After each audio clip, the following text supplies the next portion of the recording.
Olá, sejam todos bem-vindos ao nosso seminário.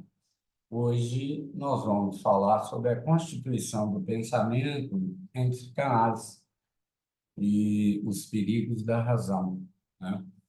É, é o nosso curso de psicanálise para professores de data. Eu sou Sérgio Costa, presidente e fundador do NEP, professor de psicanálise há mais de 30 anos, psicanalista com mais de 40 anos de experiência no mercado. O nosso curso é reconhecido pelo MEC, temos uma parceria com a Faculdade de Brasília, tenho livros publicados na área de psicanálise e gostaria de contar com vocês para assistir até o final do nosso seminário, dar o like de vocês e deixar um comentário, né? Mais uma vez, seja bem-vindo ao portal NEP. Muito bem.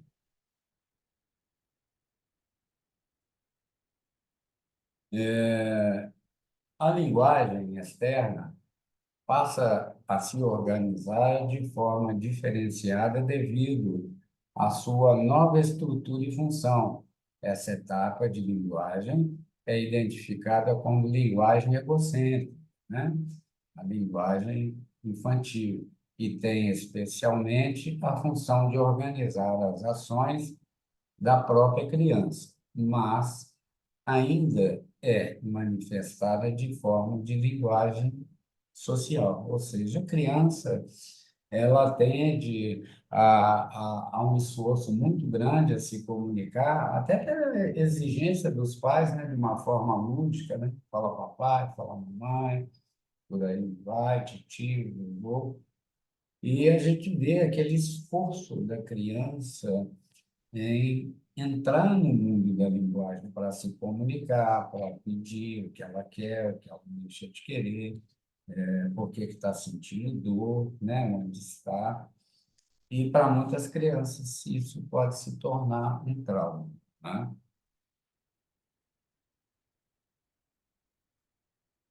Posteriormente, a linguagem torna-se interna como uma estrutura de função própria. Na linguagem interna, ocorre a predominância do sentido sobre o significado da palavra, o fato que a caracteriza como, como tendo uma função de dirigir-se para si mesma, não assumindo a função comunicativa, mas organizadora de suas ações.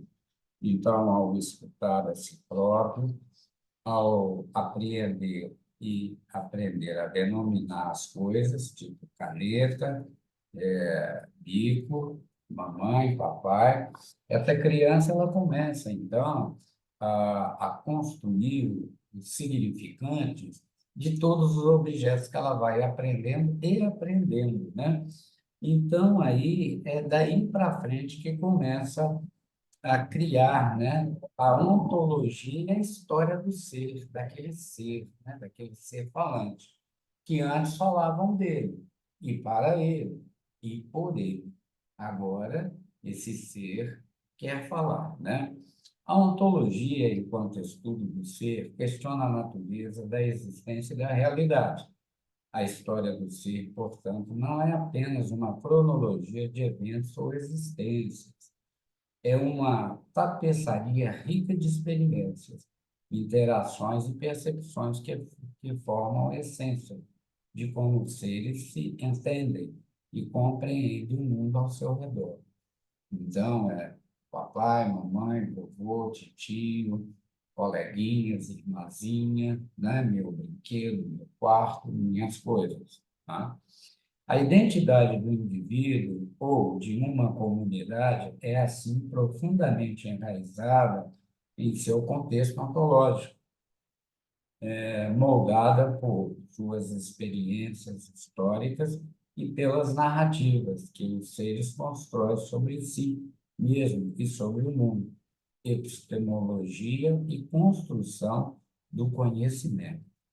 Então, nós humanos somos seres de linguagem e nós fundamentamos a nossa normalidade a partir do momento que a gente consegue começar a estruturar essa linguagem interna para compreender melhor os objetos e, assim mesmo, como lidar com esses objetos, e para, posteriormente, ter uma comunicação mais ampla, né?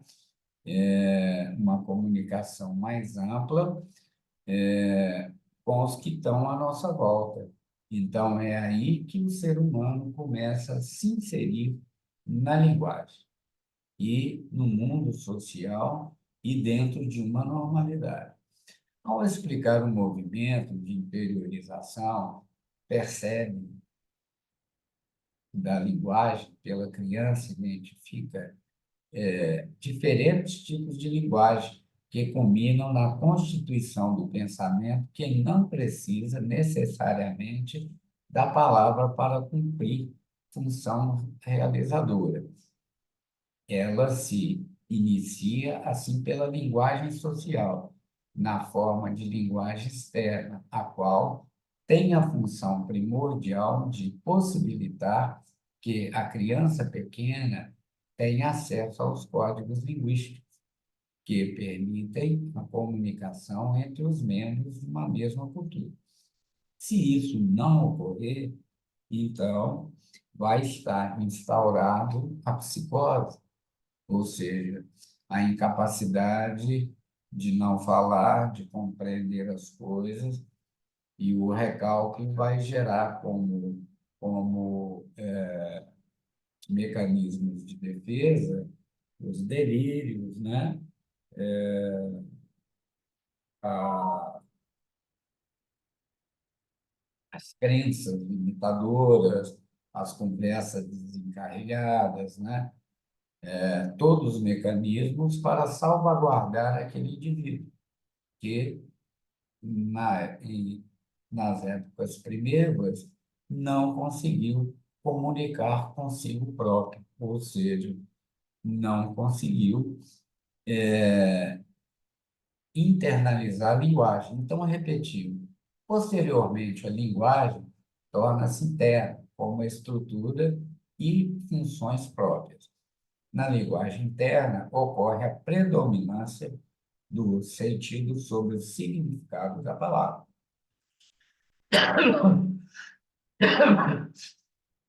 Fato que caracteriza como tendo uma função de dirigir-se a si mesmo, né?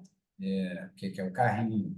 Eu quero um carrinho, eu quero picolé, eu gosto de chips, né? Eu não quero ir na casa da vovó, não assumindo a função comunicativa, mas organizadora das ações. Então, quando a gente vê um indivíduo adulto na nossa clínica, tendo dificuldade de expressar seus sentimentos, o que está por trás desses sentimentos de angústia, né? Vale a pena abordar aqui a existência de um ponto comum entre a estrutura e marcas psíquicas, né? Sim, há um ponto em comum entre a estrutura e as marcas psíquicas, na teoria psicanalítica, né? Na teoria psicanalítica, a estrutura psíquica se refere à organização básica da mente humana, diferentes partes das instâncias, como o id, ego e superego, conceitos propostos por Freud, né? O registro simbólico do imaginário e o real, conceito proposto por Lacan. Essas estruturas representam diversos aspectos da personalidade e do funcionamento psíquico. O id, por exemplo, é a parte mais primitiva e inconsciente da mente, enquanto o superego representa os valores morais internalizados, né? O registro simbólico em Lacan é a associação da linguagem à cultura. O imaginário refere-se à formação da identidade e das imagens de si próprio. E o real, aquilo que escapa à simbolização e à linguagem.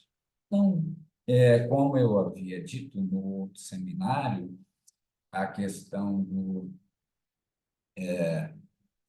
da imagem, né, do espelho, ele, a pessoa se observa no espelho, né, e ele não se reconhece ali, porque aquele que está ali para ele é aquele que foi dito a ele, que foi falado e proposto para que ele seja. E realmente, nessa questão, essa pessoa, ela vai sentir algo estranho dentro dela, aquele sentimento que aquele não é ele. Então, cria-se uma odds, né? Um buraco, um estranhamento, naquilo que se vê e naquilo que se sente, naquilo que se quer se comportar, né? A estrutura psíquica é visto como determinante na formação da personalidade, nas dinâmicas de relacionamento e no funcionamento psicológico em geral. As marcas psíquicas As marcas psíquicas, por outro lado, se referem a impressões deixadas na mente de um indivíduo por experiências passadas, especialmente aquelas que são traumáticas ou emocionalmente significativas. Essas marcas podem manifestar-se como sintomas psicológicos, comportamentos repetitivos, complexos de culpa, medos irracionais, entre outros. Eles representam a maneira como a experiência passada continua a influenciar no psiquismo presente. As marcas psíquicas podem estar presentes no inconsciente e podem ser acessadas e exploradas por meio da psicanálise em forma de psicoterapia, né?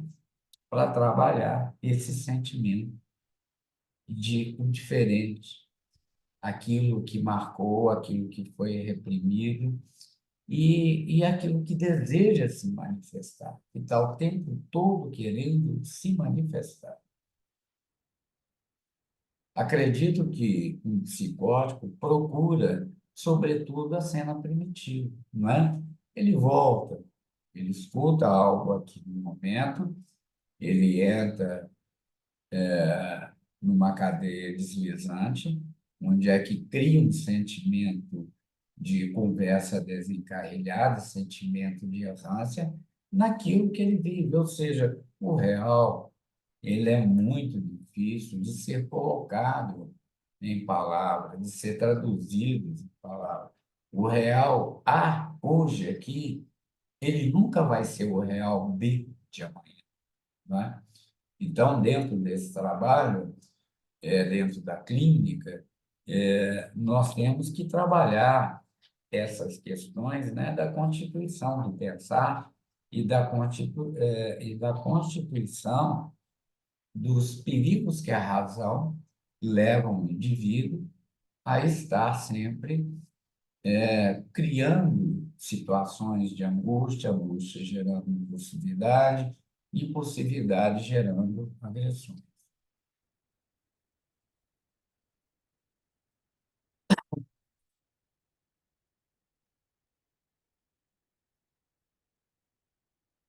Procuro o correspondente de seu narcisismo primário, mas em que nível? Que nível que ele procura? Pois o narcisismo primário se constrói efetivamente até a aquisição da postura ereta, em um período em que a criança ainda não tem a linguagem emissiva. O que é a linguagem emissiva? Que tem a faculdade de emitir radiação, especialmente luz, poder emissivo. Então, aquela criança eloquente que fala que as palavras dão vida ao imaginário dela, as fantasias, as coisas, né? Que irradia luz, né? Emissiva verbal. Nem uma perfeita coordenação motora.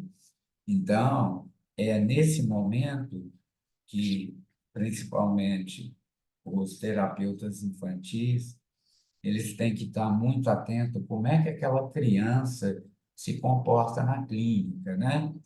No primeiro momento, as crianças que têm essas dificuldades de não possuir uma linguagem verbal emissiva, até a postura corporal dela, ela é caída, é para baixo, a fala não tem vida, fala desconexas, né?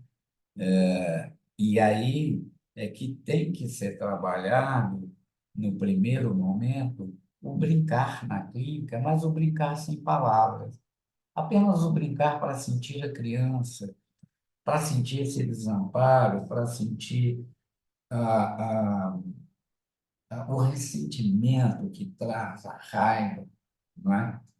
Então, a partir daí é que o analista tem que trabalhar a questão do amparo, do acolhimento, do entendimento para que essa criança possa começar a constituir a palavra agora para dentro de si, para que ela possa nominar os objetos que têm à volta dela, até para ela poder pensar e tomar consciência que esse sofrer, essa solidão e todo sofrer, ela vem acompanhada de uma solidão específica, né?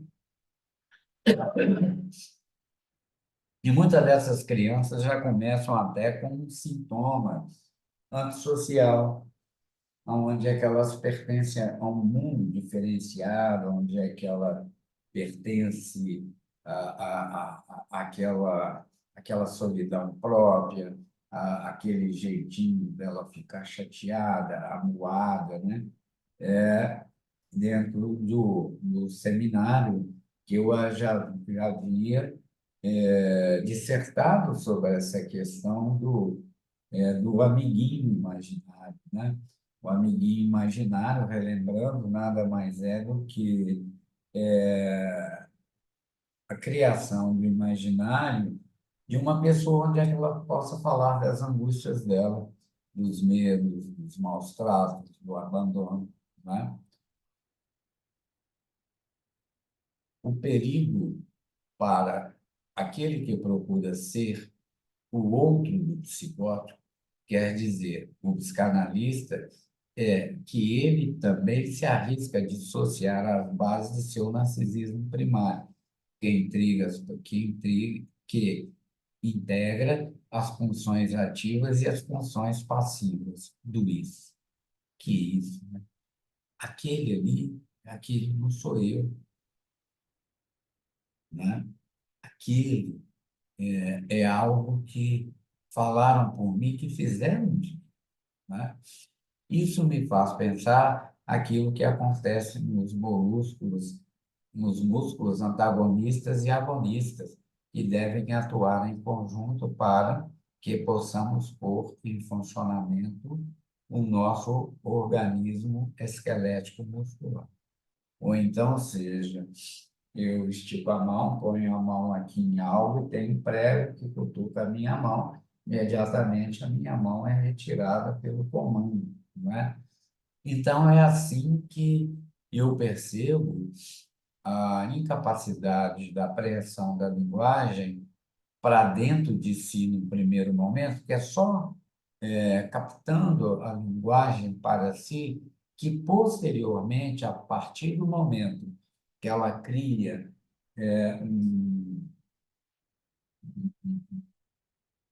um catálogo de apreensão, de conjuntos, de propriedades, de objetos denominados, né?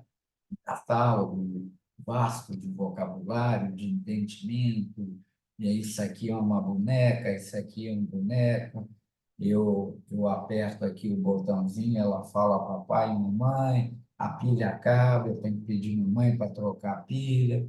Então, a partir do momento que ela vai criando esse catálogo, né, de vocabulário, de compreensões de objeto, só aí que essa criança começa a poder se comunicar, como no exemplo que eu acabei de falar, né? Isso aqui é uma boneca, ela fala papai e mamãe, e eu tenho que apertar aqui o botãozinho. Quando eu aperto, ela não fala mais, eu começo a chiar, é porque a pilha acabou. E aí eu tenho que pedir outra pilha, para que a boneca possa falar papai e mamãe, né? Então, lembram que eu falei da questão do funcionamento do nosso organismo esquelético muscular? Ou seja, eu toco num plano, esse plano tem algo pontiagudo, na hora que eu toco nele, eu sinto a dor, eu sinto que está furando e eu tiro, né? Então, quando eu vejo lá, a criança vê a bonequinha que não quer mais falar, ela tem que falar para a mãe que não fala mais, que troca a pilha para mim, não é? Tomemos uma imagem, um psicótico agressivo faz um só corpo com quem pode ser um outro passivo.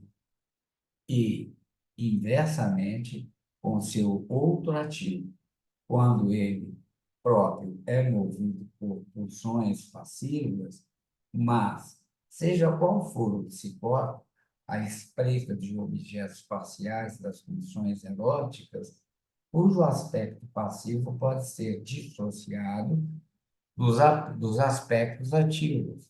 Ah, isso mesmo. Como em todo ser humano, a necessidade do encontro com o objeto total, ou seja, como um ser de linguagem.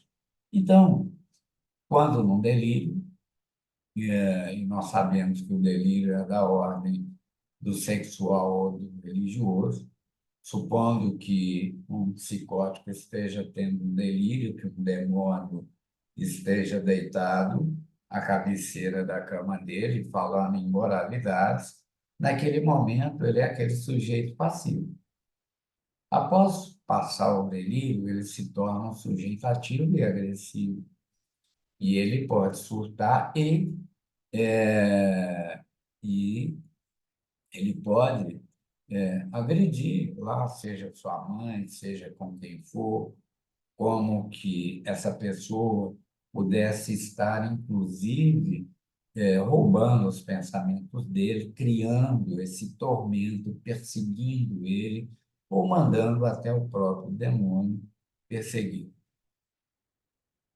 E se somarmos isso ao fato do objeto parcial que o psicótico busca, ser de uma época de sua história completamente diferente daquele que o psicanalista poderia esperar, com base no aspecto de seu esquema corporal.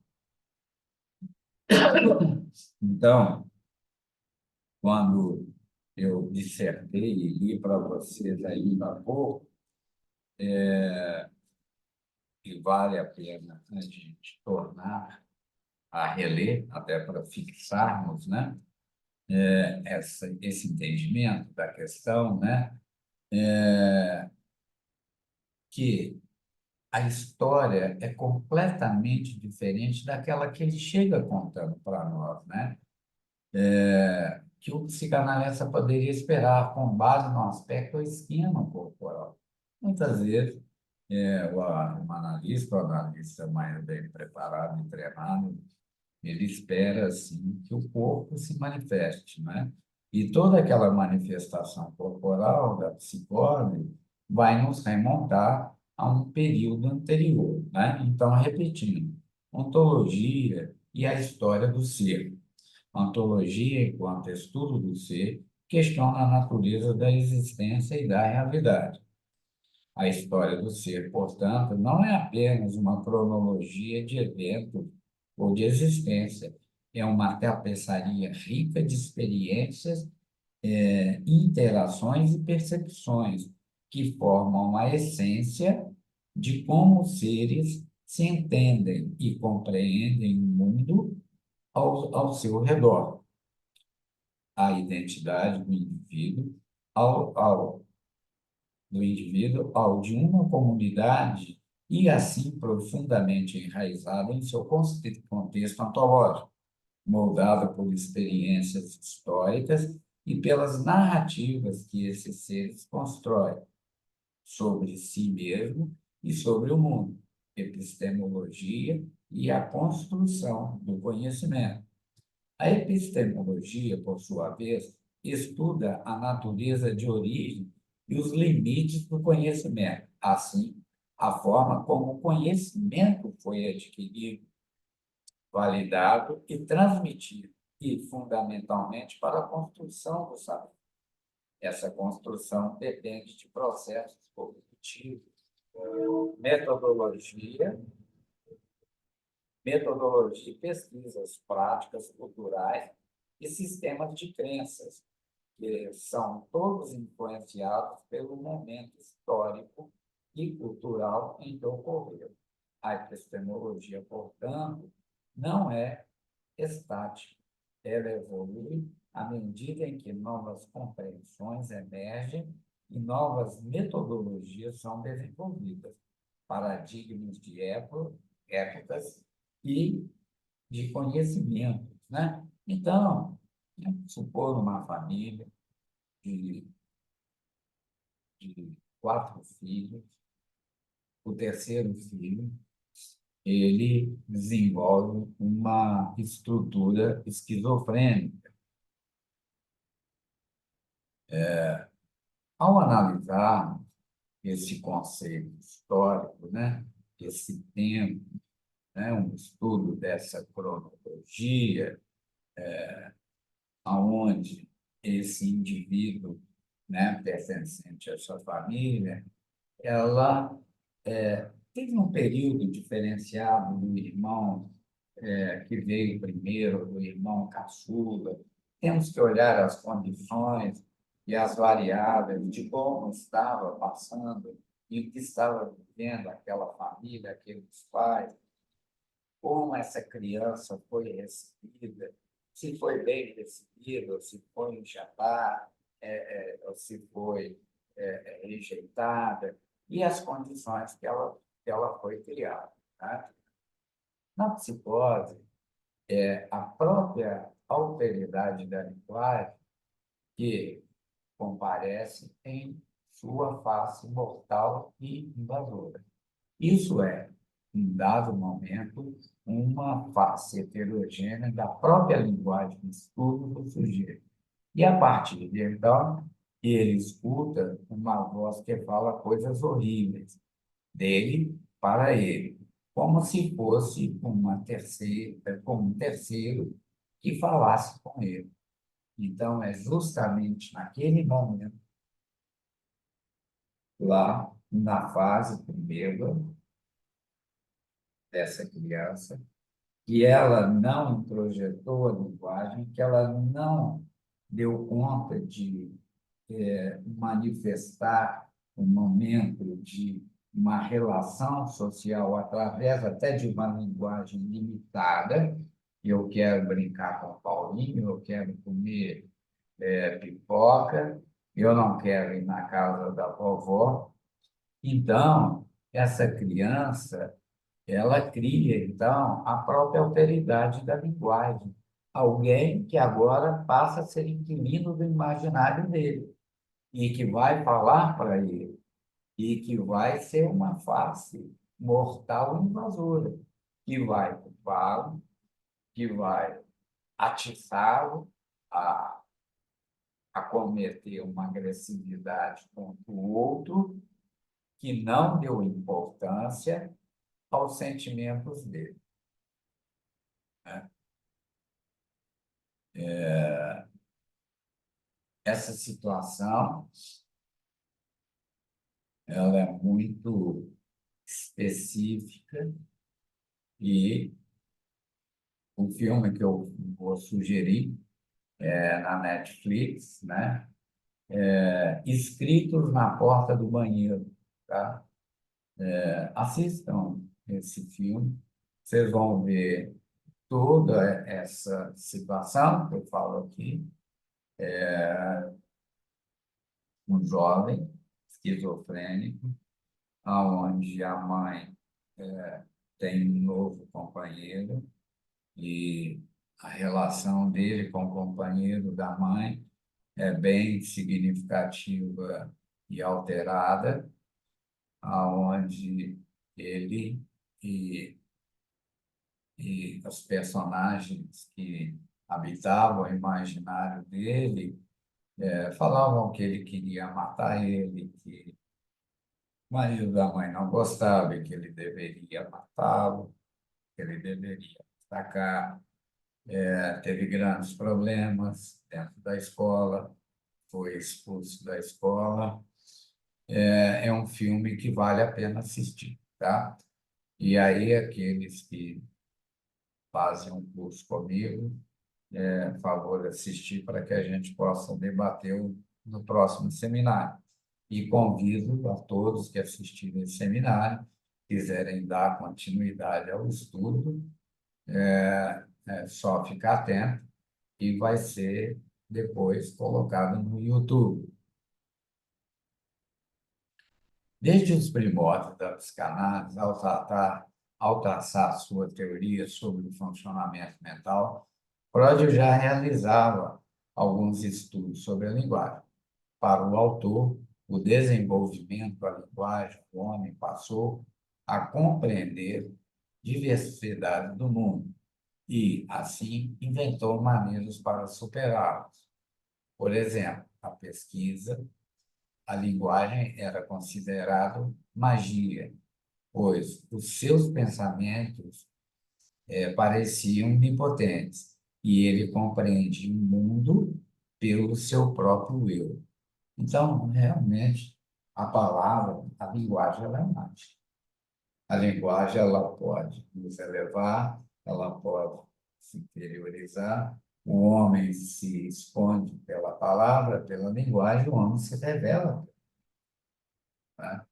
Então, nós somos seres de fala, nós somos seres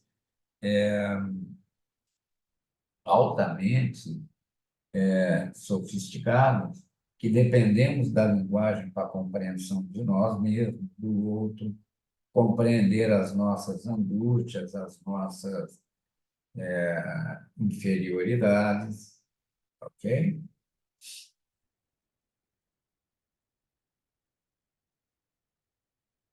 O aparelho de linguagem, apesar de, na hipótese de Freud, estar localizado na região subcortical, não nasce como sujeito, ou seja, não está pronto desde o nascimento, mas sim é construído gradativamente pela aprendizagem, ou seja, o aparelho da linguagem, quando é criancinha, está entrando lá no mundo da linguagem, a maior parte chama bico de bubu, né? As primeiras palavras mais corretas é mamãe ou papai, e depois uma ou outra. À medida que ela vai apreendendo e classificando, como eu acabei de falar, né?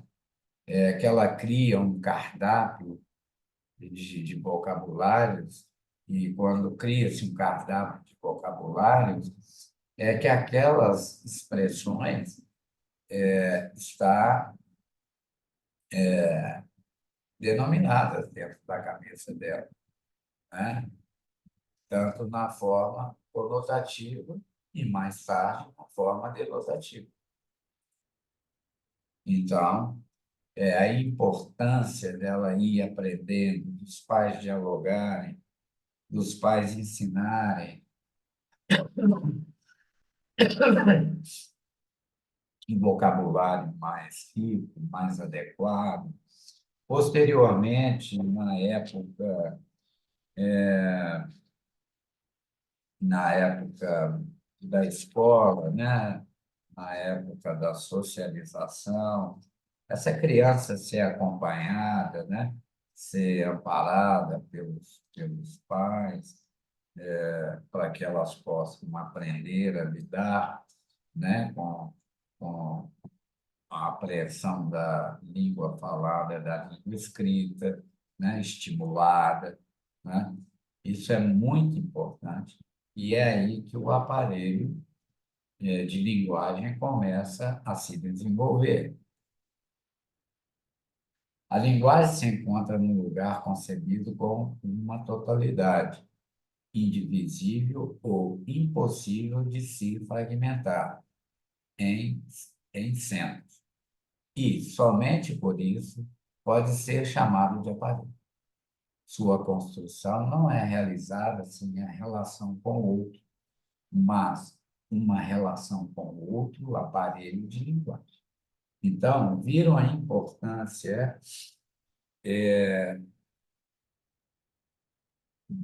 dos pais conversarem com os filhos, ajudarem seus filhos a, a entender o mundo da linguagem,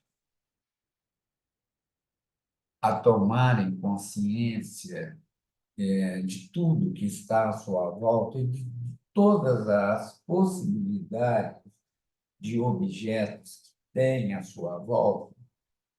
Então, é nesse momento que um aparelho já formado, já estruturado, vai chamar a atenção do outro para si e somente se ele vai conseguir adentrar esse mundo da linguagem com mais facilidade, não é?